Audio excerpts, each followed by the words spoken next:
Show. Beleza. Iniciei a gravação aqui. Deixa eu compartilhar aqui. Bom, vamos lá. Como eu estava falando com vocês, voltando aqui, conteúdo de importância e fisiologia, a gente sabe que o corpo sempre vai procurar economizar energia, né? E tem alguns tópicos em fisiologia do exercício, como eu falei anteriormente, fala até de emagrecimento por essa questão, né? Porque muitas pessoas objetivam o trabalho de emagrecimento. E o que acontece muitas vezes nesse trabalho de emagrecimento?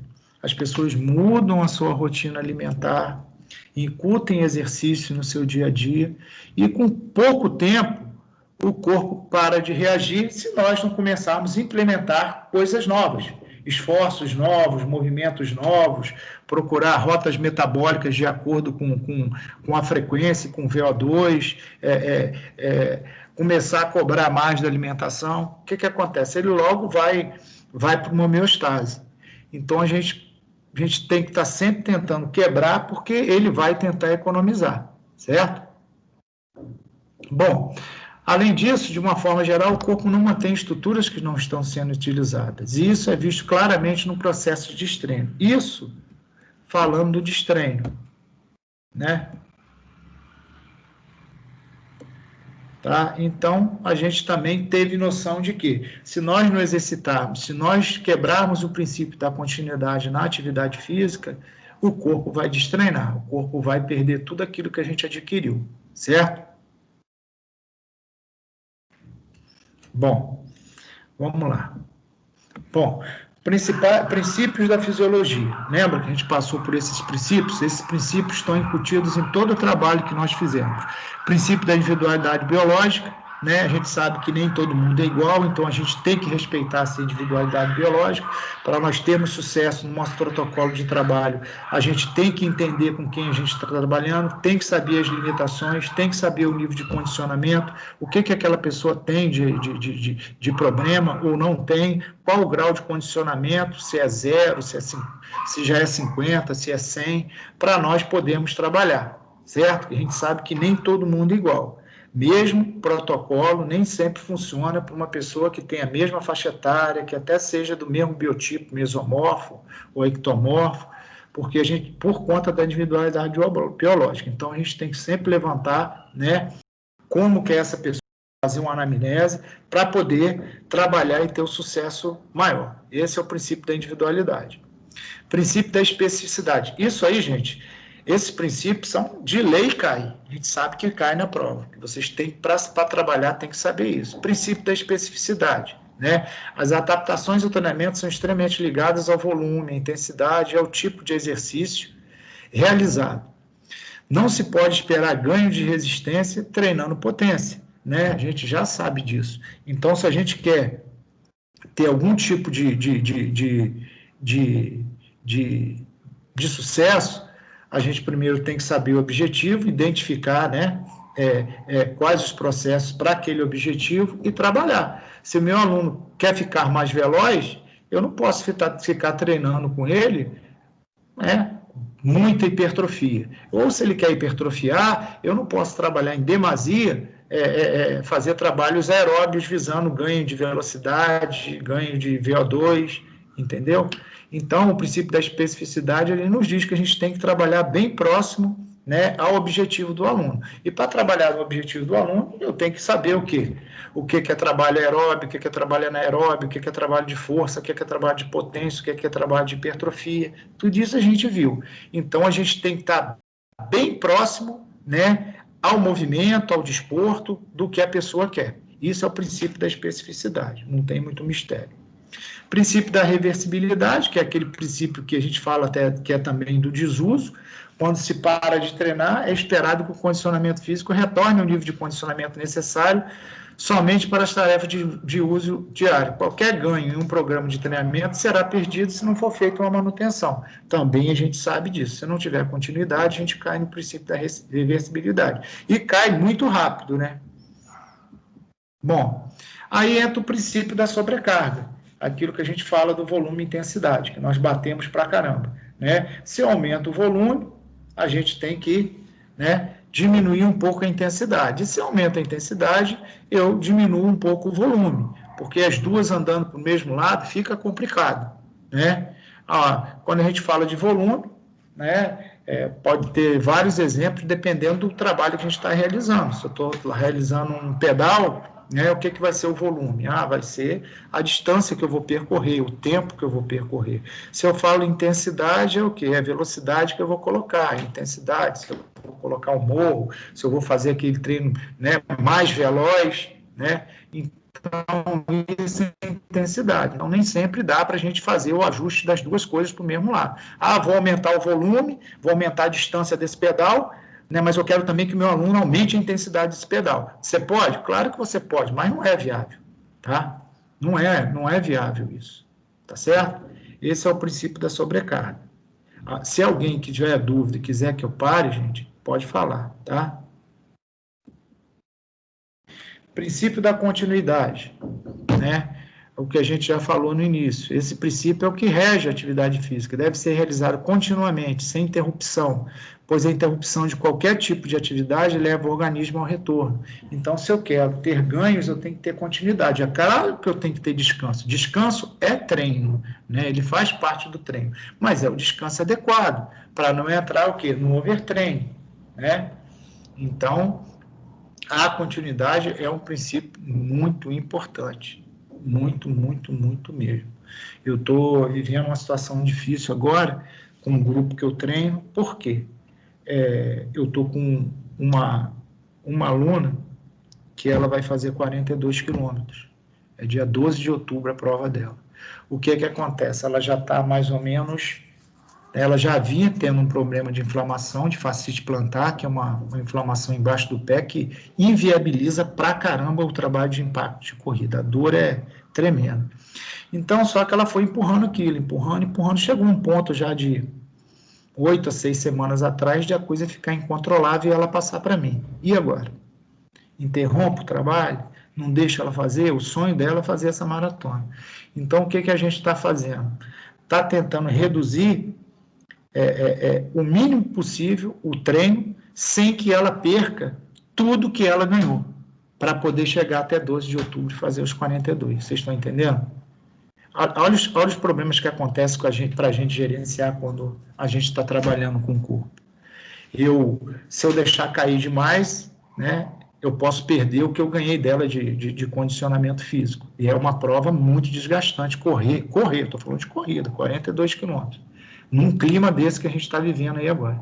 Então, eu estou usando alguns protocolos, que eu estou até anotando, que são até meio que inéditos, né, para saber, né, se eu posso dar um descanso a ela de 2, 3, até de 4 dias, sem que ela perca nada, porque a nossa frequência de trabalho é de 6 vezes por semana, né? Quando eu não estou fazendo um tipo de corrida, eu estou fazendo outro, e quando eu estou na pista, eu estou fazendo reforço muscular. Então... Maurício, desculpa atrapalhar, Pablo está pedindo para aceitar ele aí. Vou ter que interromper aqui, tá, gente?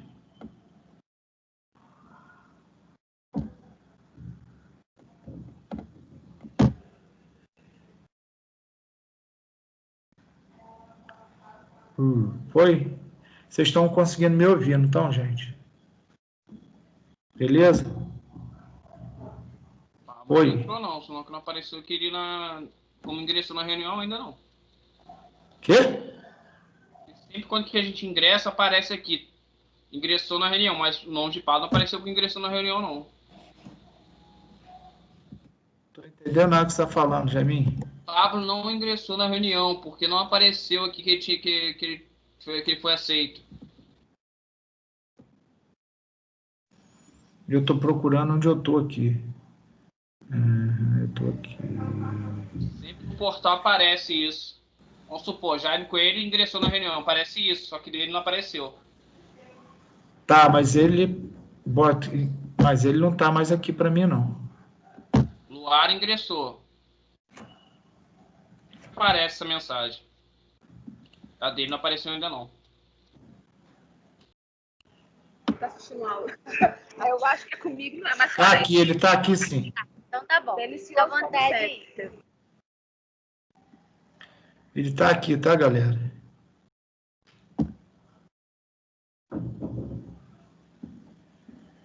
Cara, se vocês verem que doideira tá isso aqui. Vocês não têm noção. Vocês não têm noção. Ó, eu tenho que parar de compartilhar, voltar a compartilhar.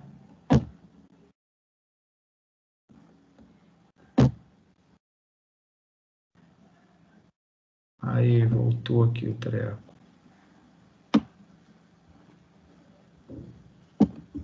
Beleza. Mudou tudo. Então,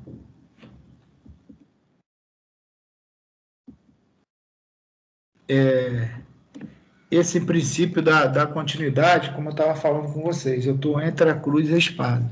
Eu não sei até que ponto, de repente, eu vou poder errar ou fazer ela perder, né? Porque, assim, a gente sabe que num processo de 1, 2 semanas a gente perde alguma coisa. Agora, eu caí a frequência de treinos de 6 dias para 2 dias por semana, é assim que eu estou, porque a dor dela é incontrolável e ela não quer deixar de fazer, certo? E outra coisa, o risco está causando para ela.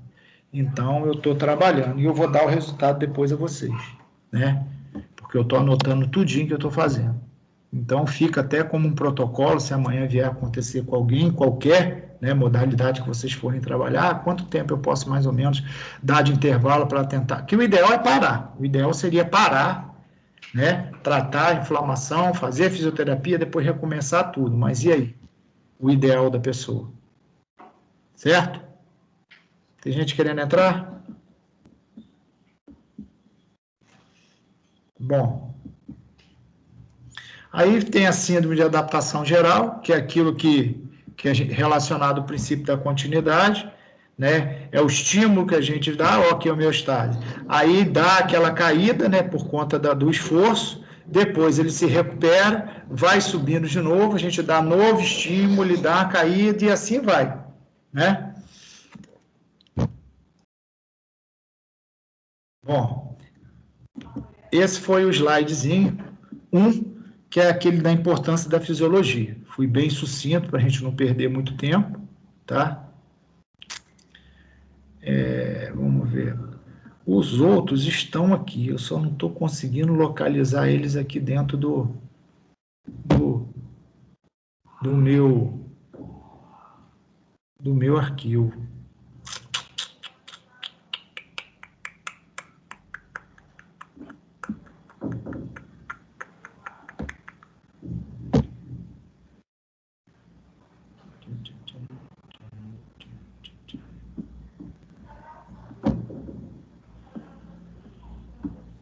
O que vocês estão compartilhando? Está aparecendo o que para vocês aí?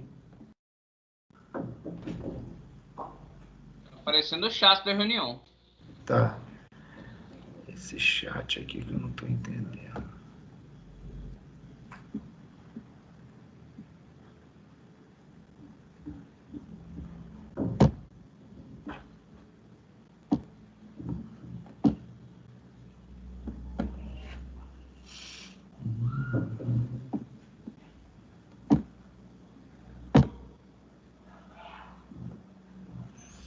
Bom, segunda apostila que a gente trabalhou foi os efeitos fisiológicos dos exercícios, certo? Vamos lá.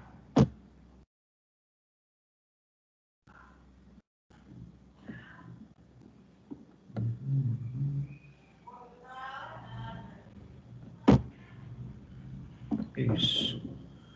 Vou ter que parar e compartilhar de novo. É assim que está funcionando o troço aqui.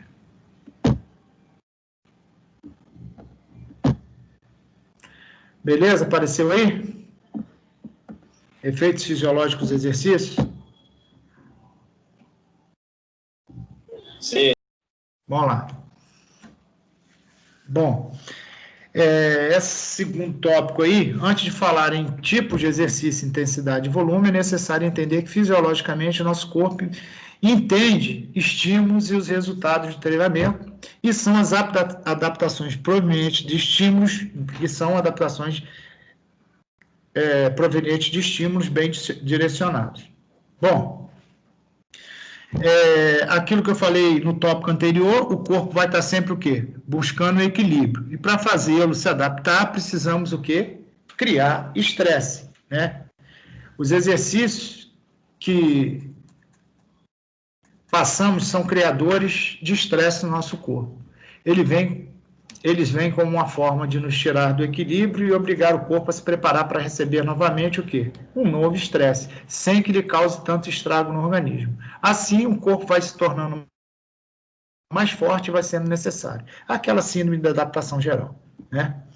Bom, aí entra aquela questão das cargas, né? Que a gente falou da outra vez, né? Entre os tipos de estímulos temos o quê? Os de excitação, o de adaptação e exaustão. Aí vem, né, as cargas de excitação, são aquelas que quando terminamos o nível de condicionamento físico, ela o quê?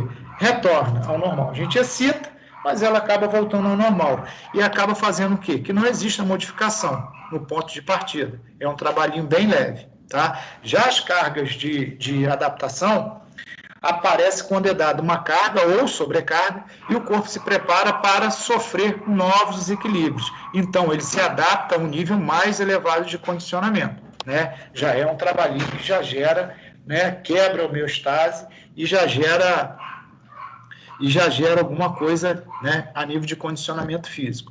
As cargas de exaustão, né, são aquelas que estão acima da capacidade do sistema e que tendem a causar danos mais severos ao corpo. Nem sempre representam lesão, mas a sua adaptação nem sempre representa um nível maior de condicionamento, podendo até mesmo piorar em relação ao estado inicial. Tá? Essas cargas são aquelas cargas que às vezes a gente passa da medida, né? Deixa o teu aluno todo quebrado na outra aula. Então, tenham muito cuidado, que, né, às vezes ainda tem aquele profissional, né, que para fazer o seu marketing, né, para fazer a sua marca, ele vai lá, destrói aquele aluno, que o aluno no outro dia ele acha que está tendo um ganho muito legal, porque está todo dolorido. Né? Uma dorzinha ou outra é normal, mas o cara chegar lá ao ponto de não conseguir dizer, professor, não consegui lavar a minha cabeça. Pô, isso não é normal. Mas tem muito disso, tá? Por questão de ética, eu estou falando com vocês, principalmente quando a gente pega, né, alunos de um outro profissional. Então a gente vai lá, dá aquela suga no cara, o cara no outro dia acha que fez um trabalhaço porque ele está todo moído. Né? Não é por aí. Você já está na carga de exaustão, se você continuar nessa batida, ele vai entrar no overtraining. Então, o X da questão aí são as cargas de adaptação. É claro que às vezes pode acontecer da gente deixar o aluno meio quebrado, mas a ideia não é essa. Então, esses são os 3 tipos de estímulo. Excitação, que não causa quebra de homeostase nenhuma, né? O cara às vezes quer fazer. Se é o desejo dele, a gente vai só manutenir o que ele tem. Trabalhar de forma articular, botar a frequência dele para subir um pouco, ok. Agora, para se ter ganho, a gente já tem que trabalhar com carga de adaptação. Agora, as cargas de exaustão, a gente sabe que nem sempre vai trazer um resultado legal. Tá certo?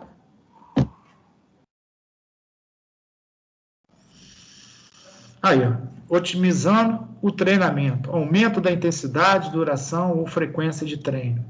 Treino suficiente, pequenas alterações fisiológicas sem alteração da performance.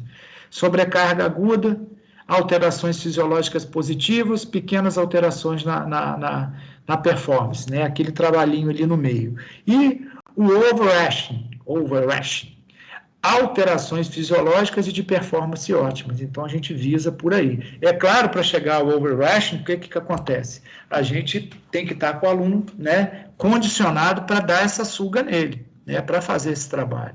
Então, a gente passa pela aguda durante um tempo, se ele não tiver, né, um condicionamento legal. E o overtraining é o que é? Adaptações fisiológicas inadequadas, diminuição da performance. A gente sabe que se sugar demais, o que vai acontecer? Ele vai acabar não rendendo. E dependendo do que a gente está fazendo para ele, a gente pode levar ele a ter uma lesão, ou muscular, ou articular, né? Ou ligamentar, né? Ou até óssea, né? Como a gente sabe que às vezes em atletismo acontece fraturas de estresse. Tranquilo? Show? Adaptação. Falando mais específico sobre adaptações, que são os efeitos que o exercício impõe ao corpo, não é isso? O corpo tem que ter um certo efeito para ele se adaptar. Temos que elas são uma reorganização orgânica e funcional do organismo frente a exigências internas e externas. Elas são reversíveis e precisam constantemente ser reavaliadas e é caracterizada pela formação de novas estruturas de acordo com o estímulo que é oferecido, certo? Então, quebra a homeostase, ela vai, se regenera em todos os sentidos e a gente dá de novo lá o estresse. Podemos ter em vista o tempo e essas adaptações podem ser rápidas, como no caso de músculos. Lembra que a gente já falou que a adaptação do músculo é bem mais rápida, né, do que de determinados tecidos, como ossos e tendões. Elas podem ser positivas, negativas, específicas e não específicas. Por exemplo, ao treinar força, a adaptação específica é aumento o quê? Do sarcômero. É um componente básico do músculo estriado, né? Isso é o sarcômero, tá, gente? Que permite a contração. Bom, em adaptação não específica, seria o impacto sobre o tecido ósseo e o aumento da densidade mineral óssea em consequência. A gente sabe que estimulando o nosso sistema ósseo, o nosso tecido ósseo, né? Com um esforço adequado, com liberações hormonais legais, o que acontece? Esse tecido ele passa também a ficar mais resistente. Certo? Fechamos aí, né? Tem que colocar alguém. Ih, um monte de gente para entrar. Parei, gente. Pô, tão tardão entrando, hein? E se não quiser entrar?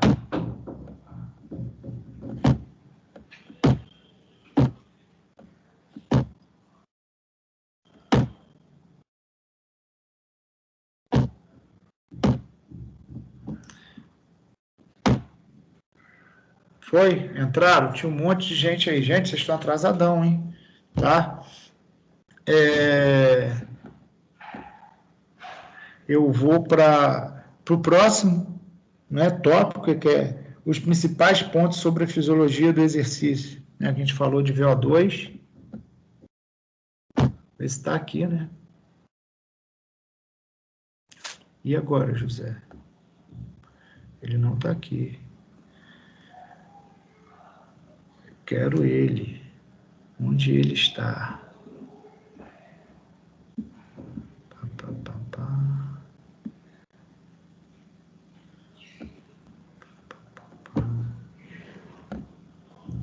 Professor, Oi.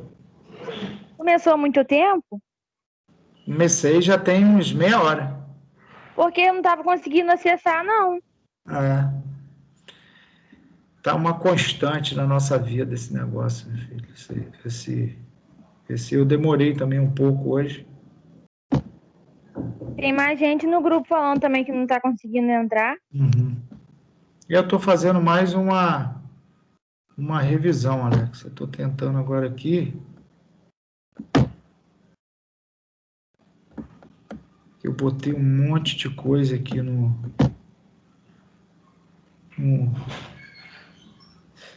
PowerPoint, e o PowerPoint não está lendo. Deixa eu ver aqui.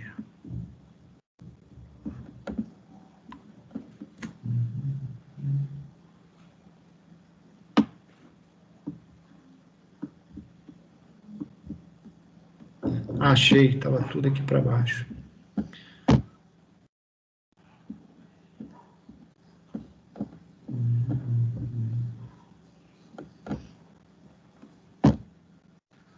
Gente, eu estou passando rápido, porque isso tudo a gente já deu, até na prática, tá?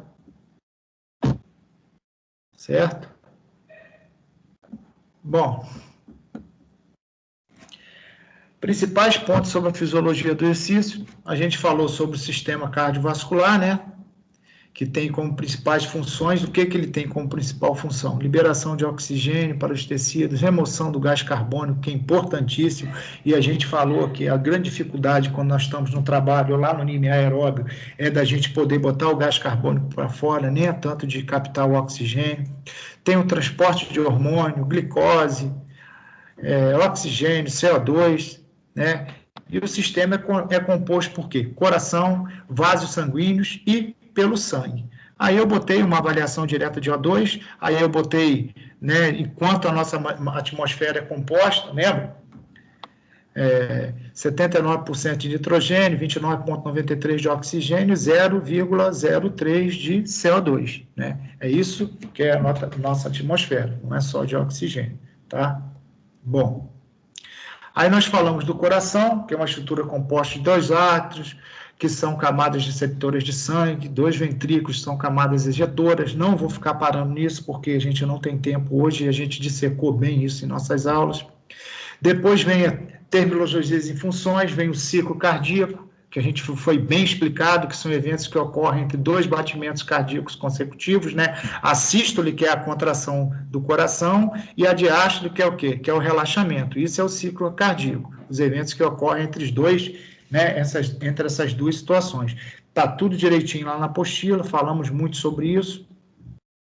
Aí falamos da fração de ejeção, né, que é a proporção de sangue bombeado para fora do ventrículo esquerdo a cada batimento, né, que é o que vai fazer circular. Aí eu botei aí um quadro para vocês verem o quanto é normal, né, maior ou igual a 55% é anormal, né, a fração que se ejeta, porque ele fica, uma porcentagem dele fica ali, não vai, né.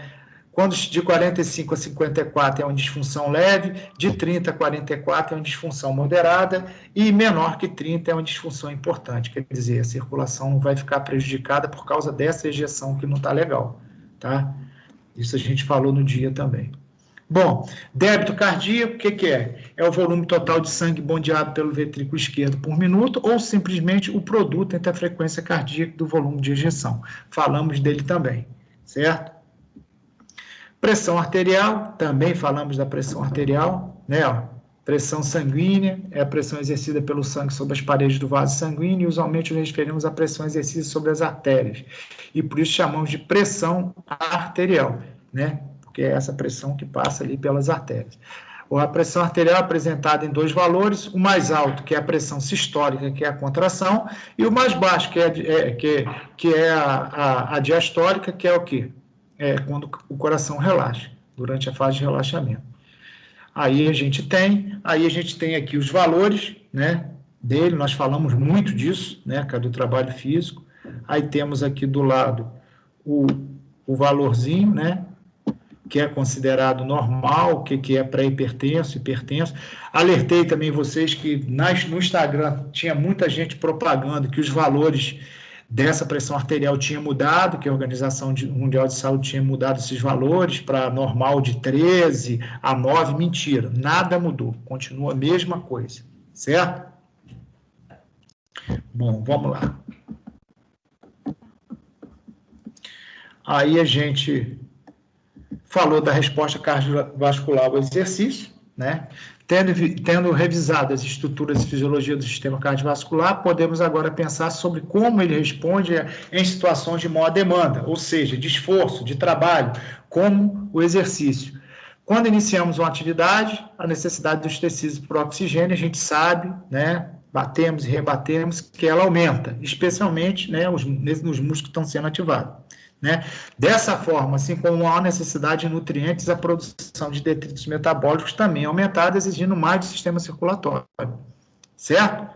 Aí o que acontece? Para suprir as demandas, o aumento desse trabalho, né, o sistema cardiovascular sofre uma série de alterações, né?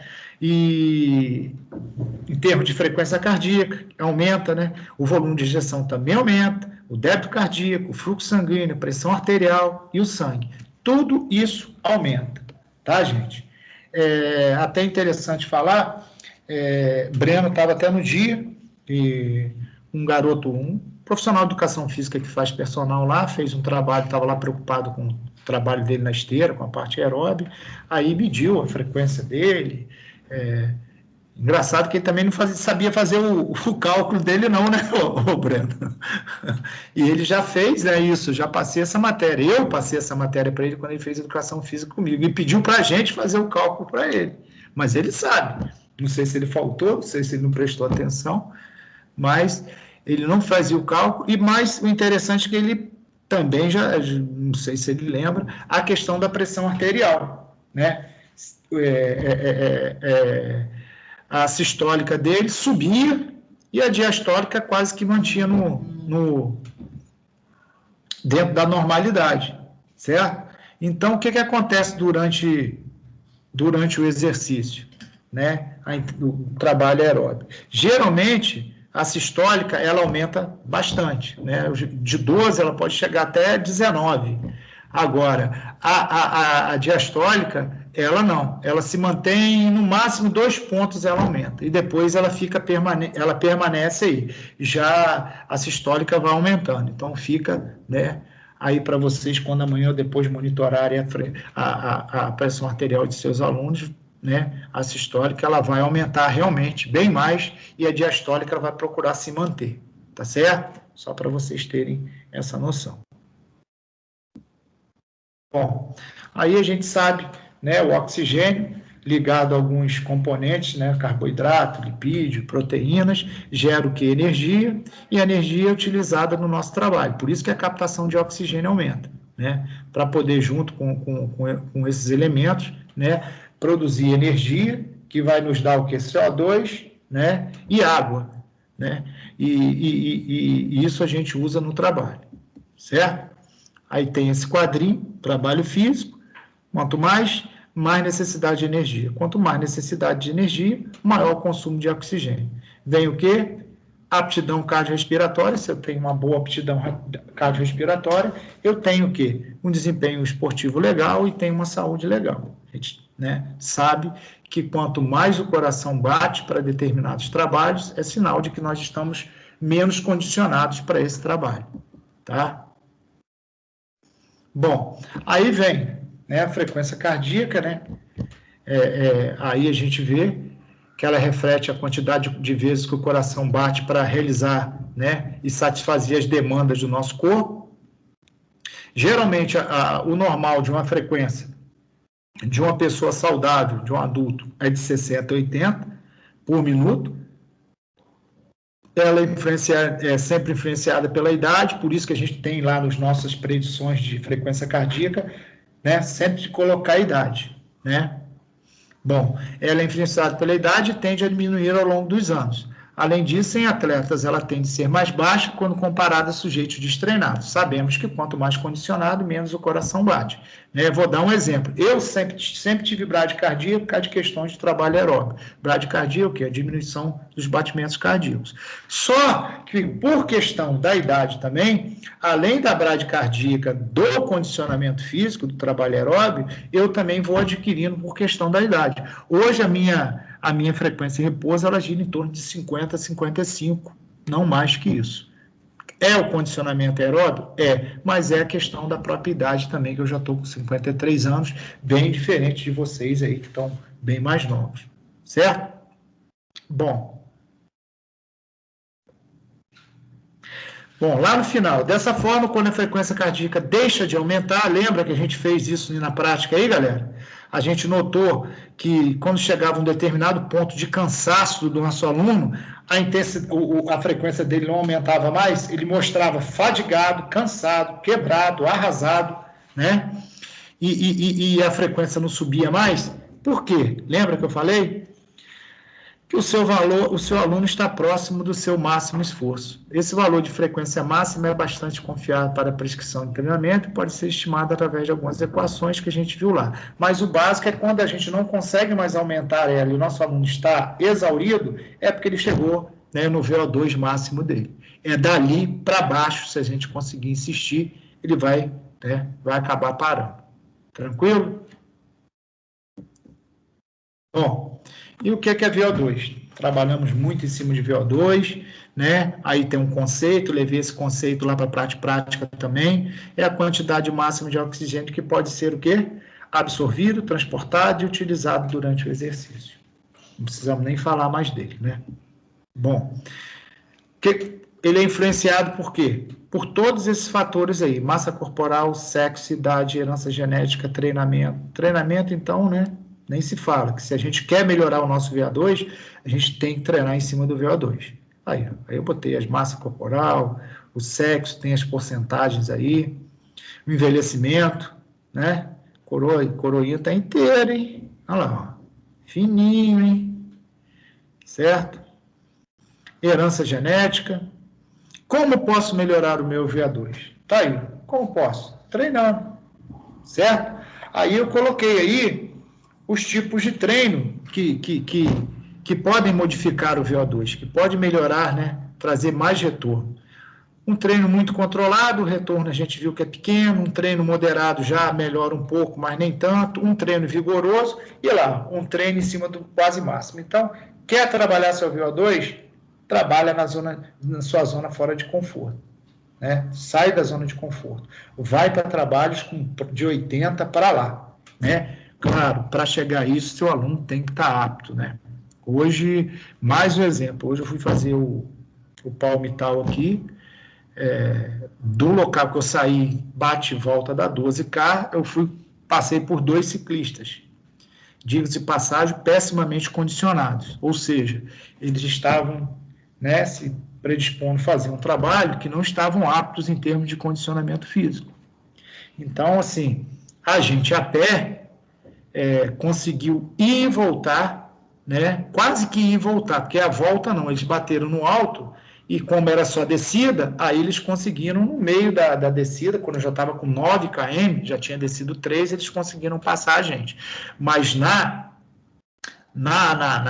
ida, eles passaram pela gente na parte plana, que eram uns 2 quilômetros, e os outros 4 era só de subida, a gente passou, mas passou de lavada deles, entendeu? Aí eu tive a oportunidade de estar do meu lado empurrando a bicicleta, de parar e conversar sobre isso. Né? Se ele quer melhorar o VO2, ele tem que sair da zona de conforto, porque ele falou que ele só pedalava muito no plano, e agora está resolvendo pegar um morrinho, e está tendo muita dificuldade. Tá? Então, a gente sabe que esses trabalhos mais vigorosos, eu falei, o morro vai te ajudar a melhorar o teu VO2, mas eu aconselho pegar um morro menor, e aos poucos você ir aumentando, ou você dá um intervalozinho, de 1 minuto, 1 minuto e meio, e começar a pedalar de novo, né? Porque é complicado. Certo?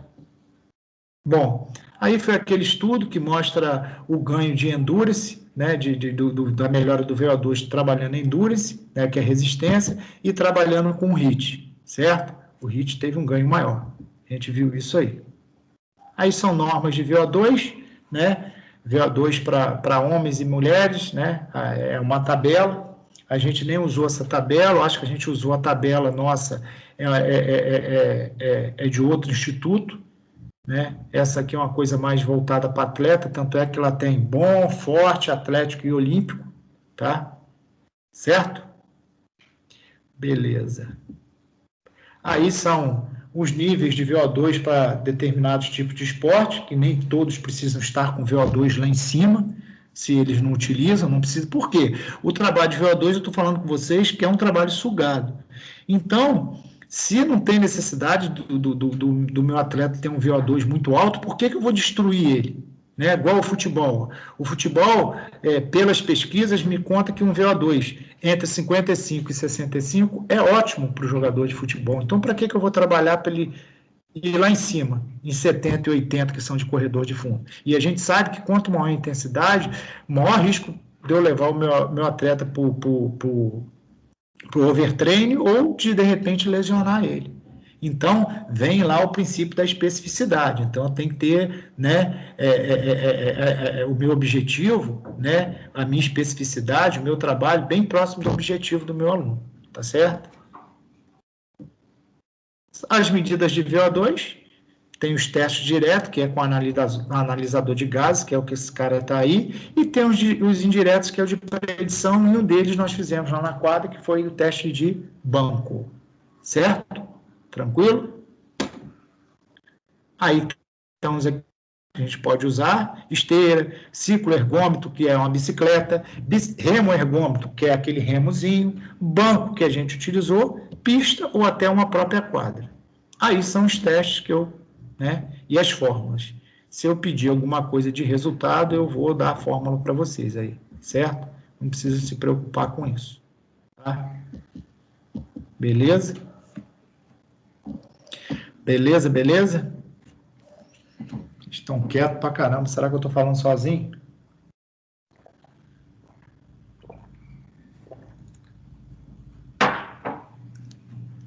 Bom, esse foi o que eu passei por último, galera? Esses foram os principais pontos? Foi, né? Aí vem o últimozinho de fisiologia do exercício, que são métodos de predição de frequência cardíaca. Vamos procurar aqui, né?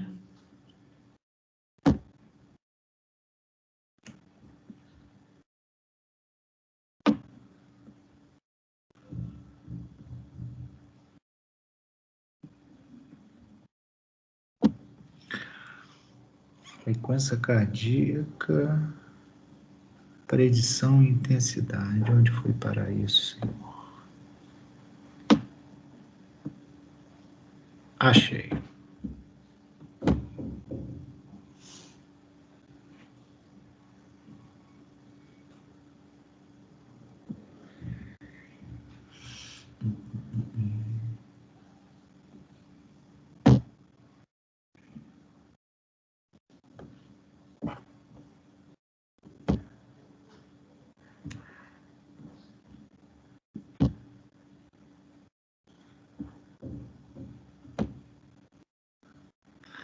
Bom, estão vendo aí, galera? Me dá o retorno aí, por favor.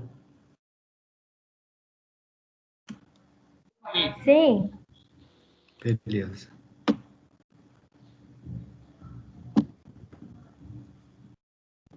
Bom, isso aqui a gente já sabe que frequência cardíaca reflete a quantidade de trabalho que o coração deve realizar para se fazer as demandas, a gente já viu isso tudo, é até um repeteco ali de uma outra apostila que a gente colocou. Sistema respiratório.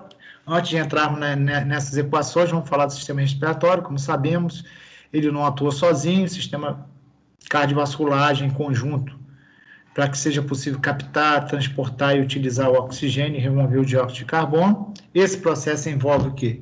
A ventilação pulmonar, que é o quê? O movimento de ar para dentro e fora do pulmão. Se eu começo a fazer uma atividade física mais intensa, essa ventilação ela vai aumentar, que é esse movimento de inspiração e expiração, certo? Difusão pulmonar é a troca de oxigênio por CO2 no pulmão e sangue, transporte através do sangue são transportados O2 e CO2 para o tecido do corpo, trocas gasosas capilares, que é a troca de O2 pelo CO2, entre sangue capilar e tecidos no metabolismo ativo, né? Vou passando, tá?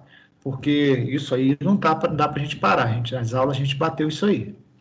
Vamos ver aqui. Durante o exercício físico, o sistema respiratório sofre alterações. Na atividade física ocorre um aumento acentuado e quase imediato da ventilação. A gente sabe disso, tem um aumento da ventilação porque a respiração aumenta, seguido por uma elevação mais gradual e contínua da profundidade da frequência respiratória. Esse estímulo está intimamente ligado às necessidades metabólicas do corpo. Quanto maior a intensidade do exercício, maior será a ventilação, certo? Quando a intensidade do exercício aumenta em direção ao máximo esforço, chegamos a um determinado ponto em que a ventilação passa a aumentar de forma desproporcional ao consumo de oxigênio, né?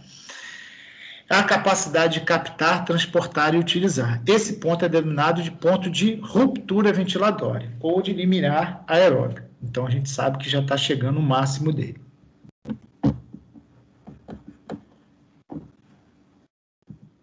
Bom,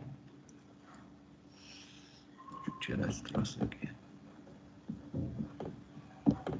Cadê?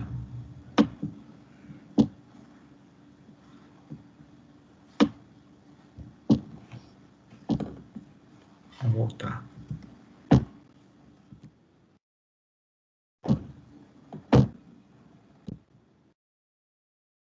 Bom, quando a taxa de trabalho ultrapassa em torno de 70% a 80% do seu VO2, né, a liberação de oxigênio para os músculos não consegue mais suportar as demandas necessárias. Esse é o limiar aeróbio nosso, esse é o nosso VO2. A gente sabe que esse percentual de 70% a 80% a gente pode mudar. Se nós trabalharmos em cima do VO2, a gente pode melhorar isso, certo?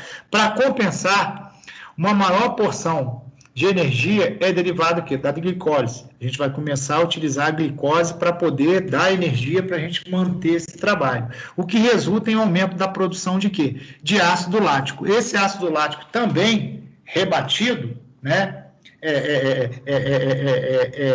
Metabolizado, ele vai nos dar o quê? O lactato. O lactato é o marcador que eu falei para vocês. Quando começa a ultrapassar 80, a gente não consegue mais utilizar ele como energia, que a gente usa o lactato também como energia. Só que a produção dele, por conta da intensidade do trabalho, fica tão descontrolada que o que acontece? A gente não consegue absorver tanto ele. Então, vai ter um acúmulo. E esse lactato também metabolizado, ele vai dar um acúmulo de hidrogênio no músculo. Porque antigamente, lembra que eu falei com vocês das dores e do ácido lático? O vilão da parada era o ácido lático. Mas como a gente depois descobriu que o pH dele é muito alto para ele estar no músculo, a gente foi mais além e descobriu o lactato. Então, começou-se a botar a culpa no lactato. Mas não, depois se descobriu também que o lactato ele é usado, quando produzido demais, como fonte de energia, né? E descobriu-se que o produto desse lactato, que é o hidrogênio, é que causa, às vezes, o tamponamento e o cansaço muscular, o estresse muscular, a fadiga muscular. Certo? Isso, gente, a gente está andando com isso, tá? São coisas mais novas. Se você pegar alguma literatura da década de 80 e 90, você vai ainda achar que o ácido lático é o vilão, que o lactato ainda também é um vilão, que causa o tamponamento, aí causa a fadiga periférica no corpo. Mas não, os estudos mais novos dizem que o hidrogênio é que é o vilão dessa história.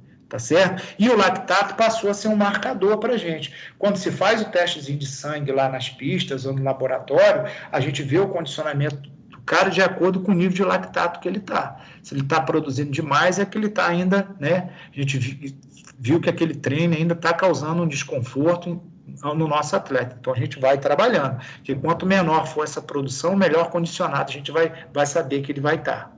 Tá? Bom, domínio de intensidade. Quando eu trabalho em intensidade moderada, o lactato não se altera. Quando eu trabalho pesado, o que acontece? Ele se eleva, né? E começa a sair da fase de steady state, né? O lactato ele começa a sair da fase de steady state, que é aquela fase o quê? Onde eu produzo e consumo. Produzo e consumo. Quando eu vou para o severo, já não tem mais essa fase estável. Ele já é produzido de forma tão intensa que eu não consigo mais absorver, que eu não consigo mais usar. Então, sai do segundo aqui, que é o trabalho pesado, que é o do estado de steady state do lactato. Tá certo? Isso tudo eu já falei antes. Ó, aí vem glicogênio, vem glicose, né? Vem o piruvato, vem o lactato e vem a oxidação. Isso tudo ocorre o quê? Na mitocôndria, né? Daí a gente já está bem próximo de entrar na questão do ATP, que são as fontes de energia que eu vou trabalhar com vocês já a partir do próximo período, tá certo? Aí ele aí, ó. Ácido lático ou lactato. Né? Que aí eu digo que tem gente dentro da própria literatura que acha que ácido lático e lactato é a mesma coisa, certo? Mas não é, tá? Tranquilo? Ó a produção deles aqui, ó. O que produz aqui, ó? Esse Hzinho mais é o hidrogênio, tá? É o hidrogênio. Você vê que ele não está presente no ácido lático. No lactato, ele está presente. Na degradação do ácido lático, ele vai me dar o lactato. Você vê que o hidrogênio, que é o H+, ele não está presente. Agora, quando eu degrado o lactato, eu tenho como subproduto que o hidrogênio. É aí que a gente chegou da fadiga periférica e colocando a culpa aí no hidrogênio. Tá certo? Ácido lático, né, causa dor muscular tardia, né? Aí falamos daquele teste que eu não vou falar aqui de novo, tá? Para não perder tempo. Quando, né, Schwein botou uma menina para descer um morro, né, para ver se a elevação do ácido lático ia causar dor nela. Então, a gente viu que não elevou, né, e a menina ficou dolorida. Não houve elevação, porque ela não teve, a frequência dela não foi tão alta para haver produção de ácido lático, E o que aconteceu? A intensidade de trabalho não foi tão alta, ela não chegou, mas o que aconteceu? No outro dia ela ficou toda dolorida. Então, quer dizer, desassociou-se a questão da dor muscular do ácido lático, né? Bom, vocês têm esse material aí depois para consultar, tá certo? Aí, a corrida horizontal e a corrida indecida, né? Olha a produção aí de ácido lático, certo? Lactato causa fadiga, tá? Olha aí, ó. Aqui de novo, né? A gente tem todo o processo do ATP, ele metabolizado para difosfato, ATPase, e no final, ó, o que a gente tem de subproduto quando a gente está cansado, quando está se estabelecendo a fadiga periférica? Novamente, o hidrogênio, tá vendo? Por isso que a gente hoje fala que o hidrogênio que é o causador dessa fadiga, né? Bom, deixa eu ver se isso aqui é importante.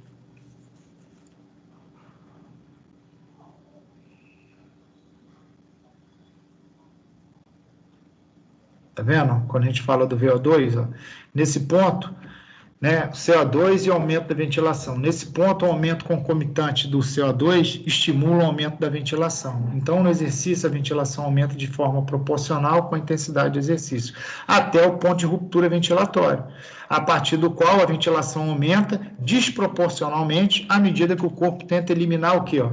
O CO2. Então, o grande problema é a eliminação do CO2.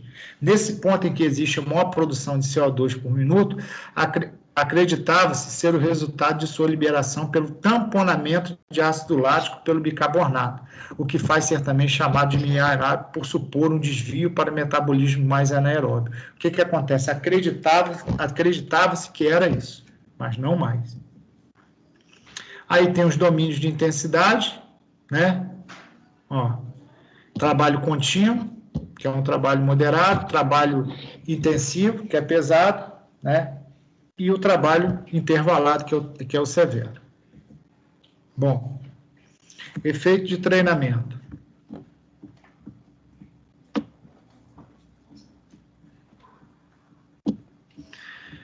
Predição de frequência. O que a gente foi lá. Eu acho que eu não preciso bater isso aqui de novo, não, gente. Né? Predição de frequência cardíaca. Né? A gente usou as fórmulas. Estão aqui as fórmulas, lembra? Para a gente predizer, O de Carborém, 220 menos a idade. É o que mais o pessoal utiliza. Só que às vezes as pessoas utilizam isso e o resultado disso eles usam para trabalhar. Ah, e agora eu tenho a máxima, né? Eu tenho diminuir, vou botar aqui, eu tenho 40 anos, 220 menos 40, eu estou com 180. Ah, 180 é a máxima, agora eu vou tirar de 180, 80 e 70. Não vai tirar assim direto, né? A de Bassi e a de Jones e a de baixo é de Tanaka. Todas elas vocês fizeram, todas elas é fácil de fazer. Só que o que acontece? Para se fazer, a gente precisa usar essa outra fórmula aqui.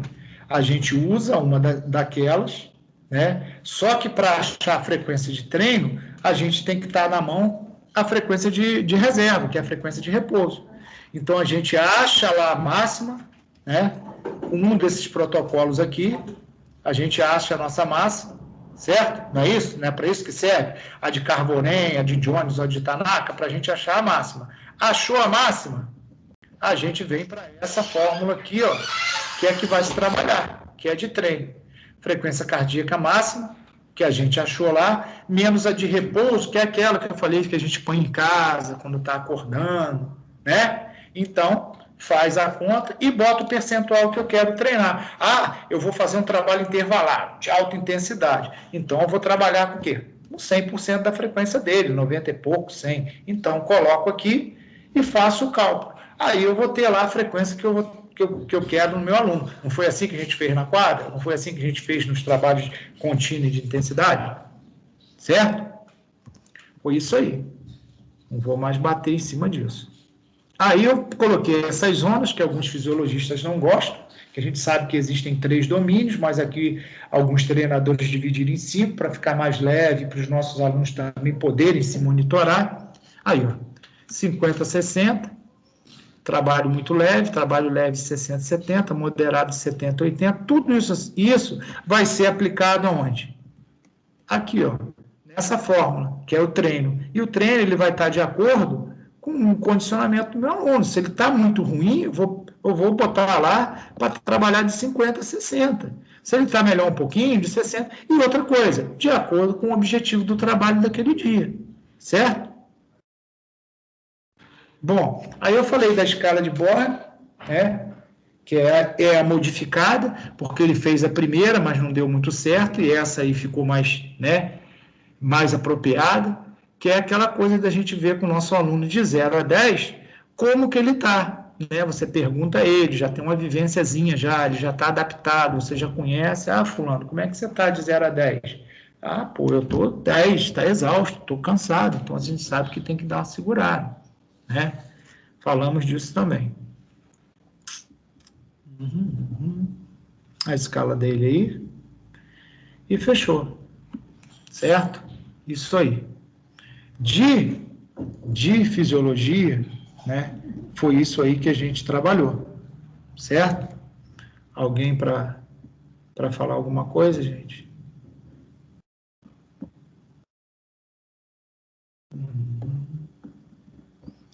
Deixa eu ver aqui de adaptada, que adaptada não é muita coisa.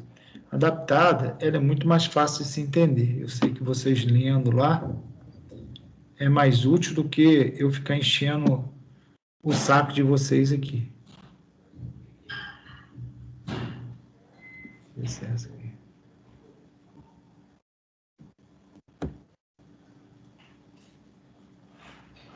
É assim.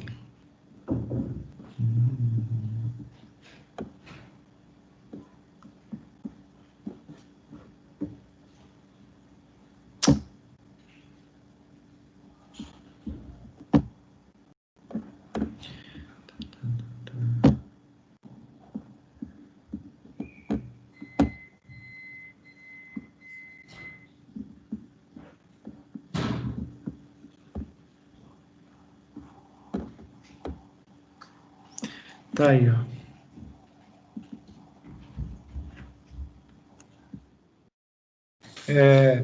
A gente falou na introdução sobre inclusão, né, das dificuldades, né, se realmente elas acontecem ou não nas aulas de educação física. Falamos dos instrumentos legais, né, falamos de, né, que ainda nos deparamos na escola com uma realidade contrária, né, a esses direitos. Aí tem o histórico da educação física, eu não vou me prender muito nisso, tá? Com certeza, de falar de padre, de quem criou isso e aquilo. O que eu mais vou me prender é a questão de o que é educação física adaptada, do que é educação física inclusiva, né? É que eu vou cobrar mais de vocês, né? Agora, educação física adaptada na escola, vocês dão uma olhada. Agora, essas coisas de decorar nome, sabe, de ficar preocupado com data, né? Falar sobre higienismo, psicomotricidade, isso tudo eu cobrei em outra matéria de vocês, né? Essas questões aí, eu não vou bater muito não, tá? Vai ser uma prova bem simples, de educação física adaptada, muito do que vocês já sabem e entenderam, tanto é que vocês vão ver lá as perguntas, não são perguntas escabrosas, é bem diferente de fisiologia, é mais a questão do entendimento, né, e de saber da importância da atividade física para esse público, né, que é primordial, tá? Não tem nada para falar disso aqui, vocês dão uma olhada.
Estão me ouvindo, gente? Oi? Estão me Sim. ouvindo? Sim. Sim, é porque caiu minha conexão, tá, gente? Ela caiu totalmente, certo? Bom, aquilo que eu falei com vocês da primeira apostila que eu coloquei aí, não tem muito o que cobrar, dê uma olhada. A segunda apostila, a gente trabalhou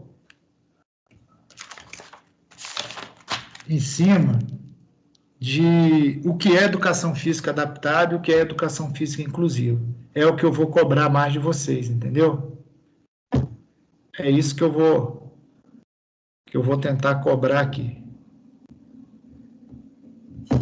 nessa prova. Certo? Vou abrir ela aqui.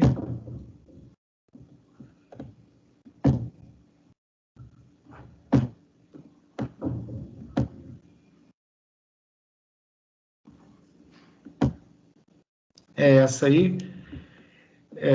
Eu não sei se eu botei assim no material de apoio de vocês, ela está um pouquinho diferente, mas eu vou seguir como está no material de apoio de vocês, tá bom? O que a gente falou de educação física nasceu, né? Histórico, um pouquinho de educação física inclusiva, né? Quando ela foi introduzida, os projetos de esporte, as modalidades, né?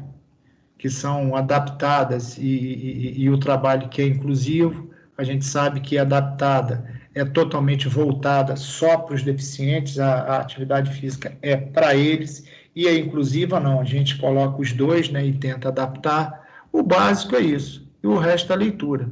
Não adianta eu ficar falando isso para vocês toda hora, tá? É isso. E aquela das deficiências, aquela não é conteúdo, a última que eu dei não é conteúdo para essa V1, né? Que a gente falou de várias deficiências, tá? Salas multifuncionais. E é isso. Acredito. E é isso, galera. Alguém quer colocar alguma coisa?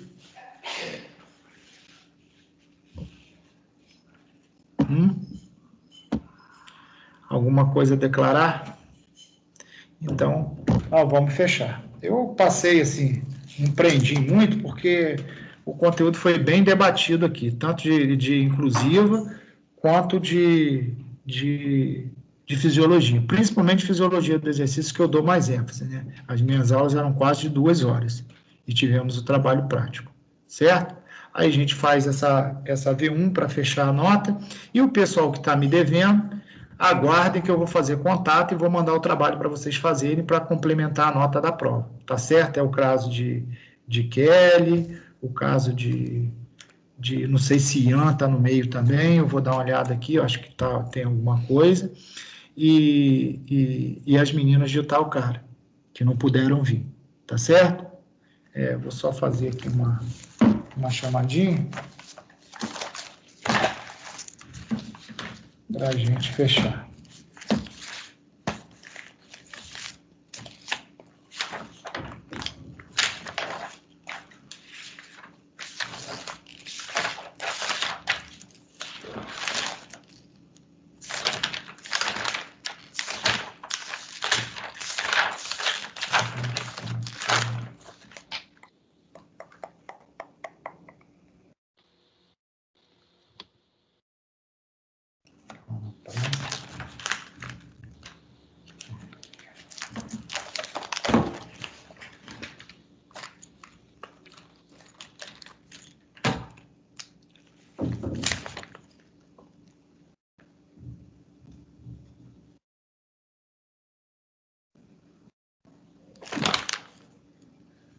Hoje é dia o quê, gente? 30, né?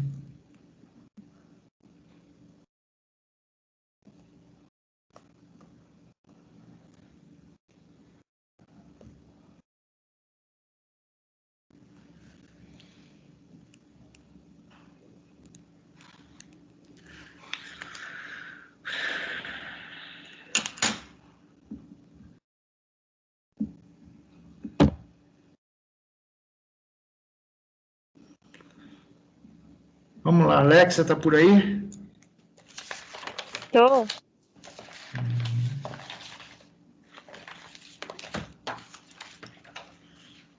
Arthur. Tá. Não toque aí, gente. Bruno Gomes. Bruno, alguém viu o Bruno hoje, gente?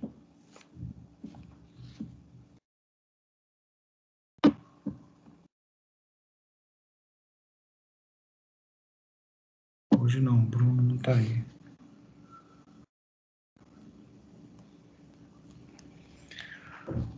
Caetano. Eu, Maurício. Beleza.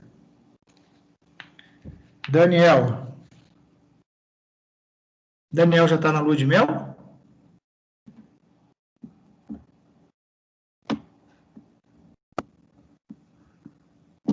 Não apareceu. Gabriel Barreto. E aí, Gabriel, melhorou a perna, Gabriel? Ou tá sentindo ainda?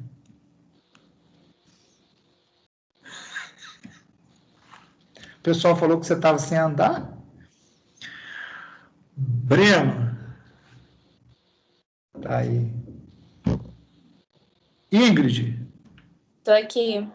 Oh, voz doce. Jaiminho. Tô aqui, presente. Jaiminho, não? Tô aqui. Ah, tá aí, Jaiminho. Júlia. Júlia, não?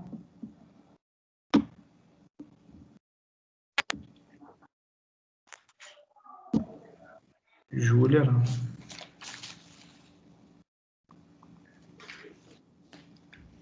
Kelly tá aí, eu já sei. Lara, tá por aí? Lara.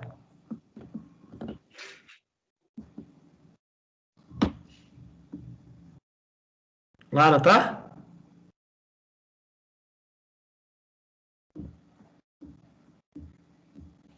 Tá no chat. Tá no chat, tô olhando. Ah, Lara. Mas ela não tá na sala, não. Como é que ela tá no chat? É Luara. Não, Luara. E Lara? Tô falando Lara. Lara, acho que não. Acho que não tá, não. Ah, ela ouviu errado, foi mal. Lara não tá, não.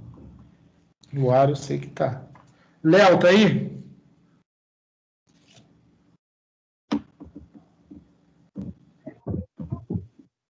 Léo. Léo também não.